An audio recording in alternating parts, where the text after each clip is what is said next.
मानव सभ्यता के विकास के प्रथम चरण में विश्व के विभिन्न प्रदेशों में कुछ जनजातियों के वंशज सदियों से आज तक अपनी पुरानी जीवन शैली और संस्कृतियों को संजोए प्रकृति की गोद में बसे रहे हैं। इन आदिवासी जनजातियों में से एक है कोटवालिया। अज्ञानता और अभावों से सदियों से जूझती एक जिंदा दिल कौम की कल और आज की कहानी, कुछ इनकी ज़बानी, कुछ हमारी बयानी।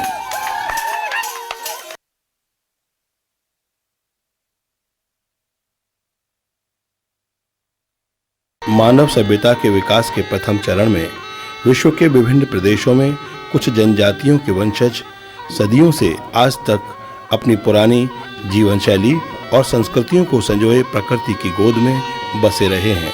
इन आदिवासी जनजातियों में से एक है कोटवालिया। अज्ञानता और अभावों से सदियों से जूझती एक जिंदा दिल कौम की कल और आज की कहानी, कुछ इनकी ज़बानी, कुछ हमारी बयानी।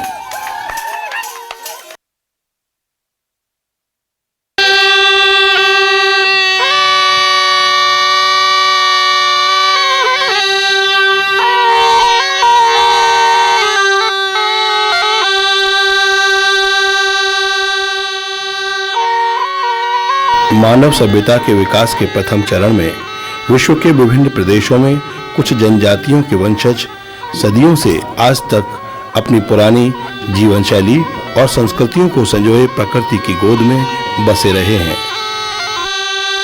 भारत में ऐसी 500 से अधिक जनजातियां हैं। इनकी जनसंख्या देश की वर्तमान आबादी का लगभग 8% है। गुजरात में भी ऐसी जनजातियां हैं जिसकी तादाद वर्तमान आबादी का लगभग 15% है। आदिवासी क्षेत्रों में अलग अलग जगह हफ्ते में एक दिन हाट बाजार अथवा हटवाड़ा लगती हैं।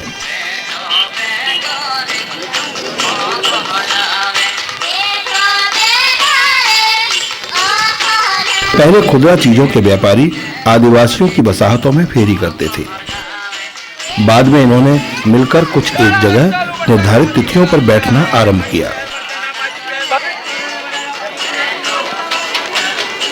जो व्यापारी और खरीदार दोनों के लिए अधिक अनुकूल रहा और हाट आदिवासी जनजीवन का अभिन्न हिस्सा बन गया, जिससे आदिवासी जनजातियों की संस्कृति और सामाजिक जीवन में परिवर्तन की प्रक्रिया को गति मिलती है।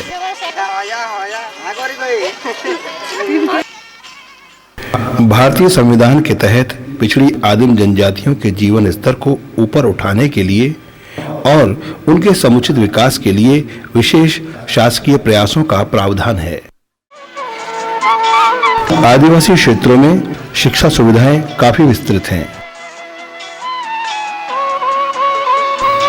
कोटवालिया जनजाति के बच्चों के लिए इनकी बस्ती के पास ही पंचायतों द्वारा संचालित बालवाड़ियां और प्राथमिक शालाएं हैं।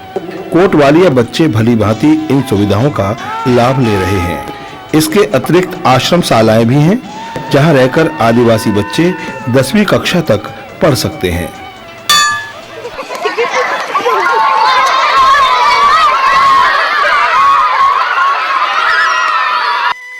चुने हुए आदिम जनजाति के निम्न जीवन स्तर को ऊपर उठाने के प्रयासों में अर्थव्यवस्था के साथ-साथ इनके रहन-सहन, शिक्षा, स्वास्थ्य एवं चिकित्सा आदि सुविधाओं का भी विस्तार हो रहा है।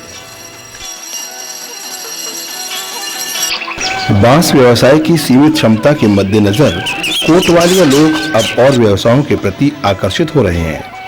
परिवार लक्ष्य आयोजन के अंतर्गत इन व्यवसायों के लिए सरकार की ओर से इन्हें अनुदान भी मिलता है।